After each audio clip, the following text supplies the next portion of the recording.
সুকুমার রায়ের আবোল তাবোলের আহ্লাদী কবিতাটি যেন রূপ নিল অন্য কোনো বিষাদে, জড়ালো কোনো এক খুনের রহস্যে। দৃশ্যটা ওপার বাংলার আপকামিং মুভি ম্যাডাম সেনগুপ্ত।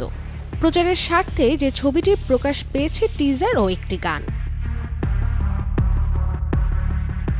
সিনেমার প্রেক্ষাপট এক তরুণী হত্যা ঘিরে, যার মা থাকেন একজন কার্টুনিস্ট। পরিস্থিতিতে পড়ে মা নিজেই নিজের মেয়ের খুনি খুঁজে বের করতে হয়ে উঠছেন মরিয়া।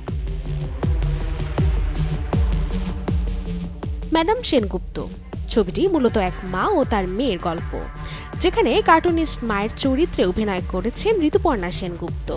সাথে অত্যন্ত গুরুত্বপূর্ণ দুই চরিত্রে আছেন রাহুল বোস ও কৌশিক সেন।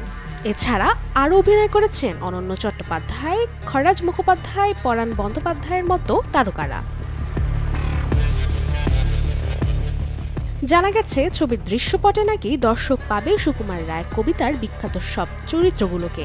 এর সাথে খুনের রহস্য ভেদ করতে ঋতুপর্ণা সেনগুপ্ত কতটা দাগ কাটবেন দর্শকদের মনে, এসবের উত্তর মিলবে 4 জুলাই ম্যাডাম সেনগুপ্ত সিনেমার মুক্তিতে।